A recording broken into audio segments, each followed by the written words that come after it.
Sibingelelo sibukele ngalesikhathi. Uye ke lo dokotela u2+2 isikhathi senyama safele emazweni ondaba zabantu ziyakhulumisa. Makhuluma kwahlula iphoyisa. Awu. Haya angifune ukukhuluma lutho. Ngoba uma ngikhuluma kuzoba ngathi abantu siyabathenga. Kuzoba ngathi abantu siyabafumbathisa sakhe igama phela nodumo. Anginankinga mina nakho konke lokho. Kodwa uma umuntu ezicelela ethi dokotela ngiyayicelela namuhla ukuthi nami ngibe ngomunye ozofakaza ngengikubonile la ekhaya. Kodwa bengicela ukuthi ungishuthe ngoba nami ngakwazi ngawo lo YouTube. Hayi ukuthi wonke umuntu esimlapha la ekhaya siyamshutha. Nawe ekuqaleni asakushutha njalo khehlalana. Ngoba wawuzocela usizo. Kwakungekhona ukuthi uma uzocela usizo sokufuna ubone yizi ukuthi khona into esakuxakile. Ngakho ke sengithi ke nami bengalindele nokushutha Nkosi yami. Sengithi kulungile khehla angudedele ukhulume nabalaleli nababukeli njengoba nawe wangibona kuyo le YouTube ka Dr. 2+2 usigadla senyama safele emazweni undaba zabantu ziyakhulumisa umakhuluma kwahlula iphoyisa umaxoshwa imfene kwela kube embodla umzimba unendleko ngithi mina umqabza nkukhu zinamatshwele hayibo ngekhlale kunje kusho ukuthini lokho ndoda amadoda awukuyichaze nje ukhuluma iqiniso kungabe ngathi nguthengile ke ukhuluma iqiniso into engithandayo ngabantu abantu bakubamba mawuthengile yebo bakubona nje laphela bahlaziya abantu ayikho ke lento lokho isikeme siyavalwa nje khehla lamakhehla yebo baba bingelela abantu ichaze ubani kungani utasishuthe namuhla sanibonani ngihleli nendoda amadoda namhlanje okhuluma la uDr Nkabi bangazi kakhulu eGoli ke uDr Nkabi usaluka sempondo uvumavumani yavumeza iswini uyena lokhulumayo emavula kuvalwe emzini amanye amadoda namhlanje dokotela Nkosi yami ngifuna ukubeka iqiniso bukhoma ubani nobani abuzo angikhulumi ngabani ngikhuluma ngami angikhulumi nganto engizwile ngikhuluma ngento engiyibona yenzeka kumina. First of all lapho ngiqala khona ngiqala la ngithi ngangingamazi udokotela kubalekile lokho ngangingamazi lutho kodwa lesalukaze singihambisayo sangazisa udokotela kodwa labantu abangihambisayo bangihambisa udokotela bathi nanga umuntu ozokusiza. Okay, inkulumo yami lapho ihlezi khona ukuthi abantu abasukumela impilo zabo bangazinyatheleli ngoba umuntu uma enganyathelela impumelelo yakhe noma impilo yakhe uma ebona omunye ephumelela uyoba yisitha kuleya ngoba uyozonda ukuthi leyo uphumelela kanjani kabe yena osinyathelela impilo yakhe engazi ukusigadla senyama azosizakala. Ngathi ngelinye ilanga mfo ngizala ekhaya mangikhumbula kahle uDisemba wayesezophela ngafika la ekhaya ku special ngixakekile bafowethu ngifuna ukuyikhuluma bukhoma ngixakekile ngixakeke ukuxakeka kungananto etheni ungananto iphumelela ungananto iphakamayo. Uma sikhuluma ekhaya sithi zazibophile inkomo ihlabe ngephondo phansi ungananto iphumelelayo.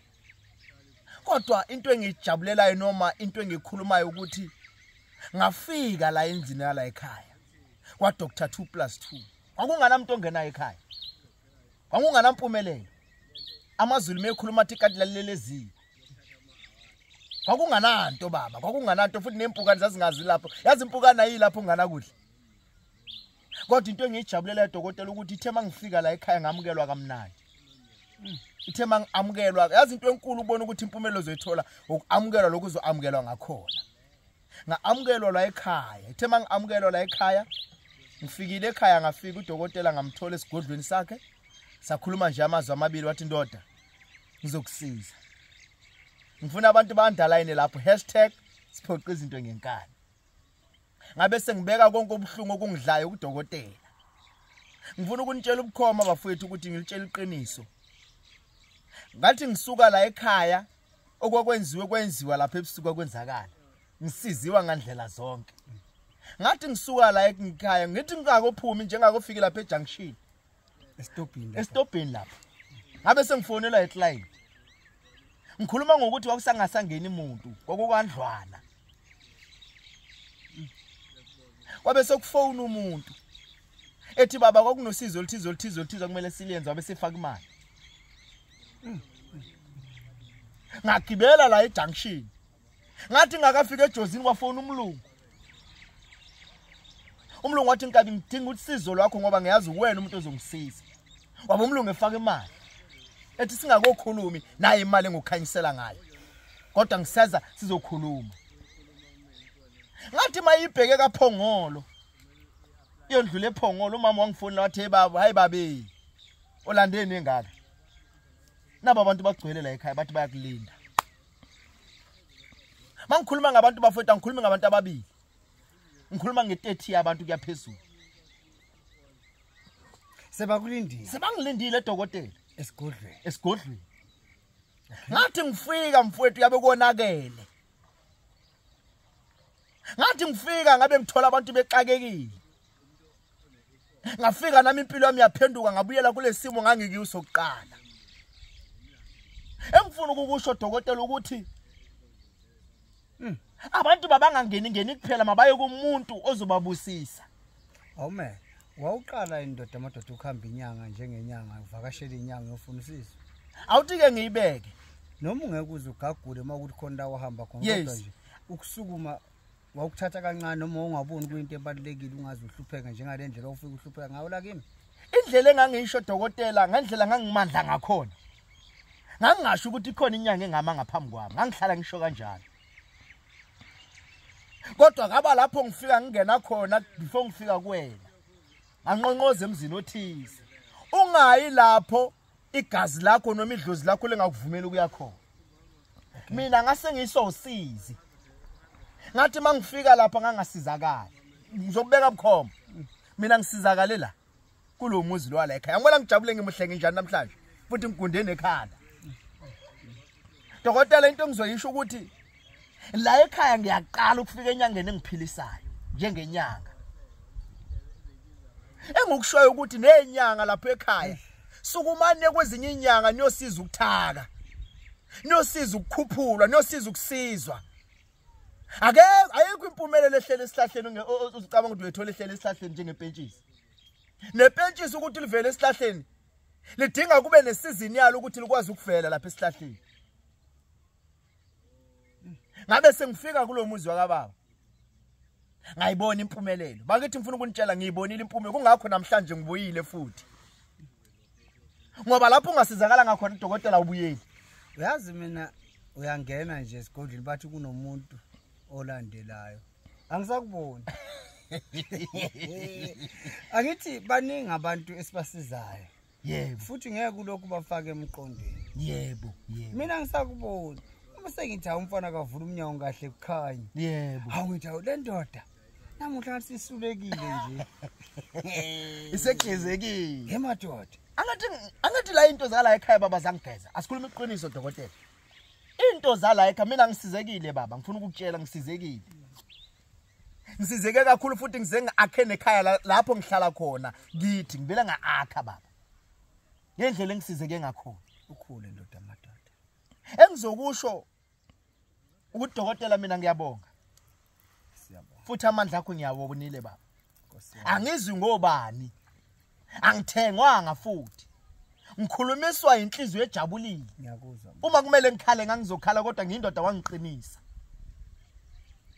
engokushoyo baba ukukhulu ukuthi uNkulunkulu angigcinele wena akuphakamise mabe ngikhuluma ekhaya izolo ngithi baba umhlomahlwayile umuthi ongathola kunoba kuphi kunjalo wabe sethi mama kungani ngithi inkosi yamakhosi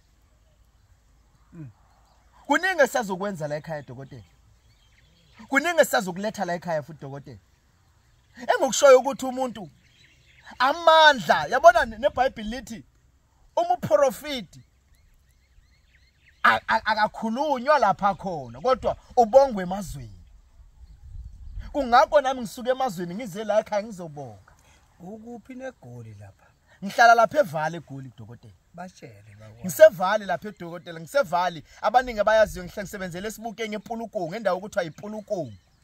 Lapha evali abaningi bayayazi futhi. Noba ufike eJobe ukuthi epulukong bayakubonisa amatekisi.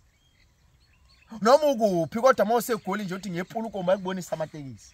Bathi bafuna udokotela ubani? Bathi bafuna nje uDr Nkabi. Abaningi bangazi ngoMr Roy. iRoy igama ngalinikwe ekhaya emaXhoseni. iRoy icacisa ububomvu. Ngikhuluma lokhu bakithi ngithi kunina ngeke kuhlale kunje. Sifundiseni ukubekezela, niqinisele, nikhuphule inyawo zenu, uzithwalele wena wedwa ngeenyawo zakho, uze ngeenyawo zakho ungahambi namuntu. Uzele wena kudokotela azokusiza. Ngoba la ekhaya mina ngiyanitshela bakithi impilo ikhona. Yini ungabi nomona wena ufihla ukuthi usizakalephi ngoba uyinyawo? Dokotela into engizokutshela yona umona kunala usisa khona. Futhi lento sizoyisho sizofa emhlabeni siyishiye la. Mabazi abantu ukuthi thina salithola lapho usizo nengane zethu ithi mazikhula ziyazi ukuthi ubaba wathola lapho usizo. Siyenzela ukuthi masipha abantu ukuthi bayazi lapho sikhona ukuthi nathi noma sesingekho emhlabeni basho ubaba wakhuluma iqiniso. Lezi ngane masizisize singakho asisebenzele thina. Sisebenzele imindeni yethu nengane zethu ukuthi ziyazi imvelaphi yethu ukuthi sibuyapi. Siphume nazi sikwazi ukuphumela ukuthi ziya kuphi ngempilo baba. Umona akusinto mamela mawuyinyanga unomona kunala uyakhona. Engikwaziyo ukuthi mawubona enye inyanga igibela imoto edurayo uzabe ufuna ukuthatha imithi uyishaya. Ngongani wena lento azange wayinikwa idlozi wayinika wena. Umuntu onomona baboyinyanga umuntu wayinika into azange ayinikwa idlozi. Umona kuyinto ebhlungu ngoba into zakho uzogcina sezingahambi kahle kanti inhliziyo yakho. Mina engikushoyo ngikhuluma ngenhliziyo evulekile ukuthi ozani. Ozani. Ebhabhanani. Ejozini kwamhlaba uyalingana. Nizohlangana nodokotela isigadla senyama safele emazweni ondaba zabantu ziyakhulumisa uma khuluma kwahlula iphoyisa. Hayi asiyeke awuvale nje siqhubeke nomsebenzi. Vale.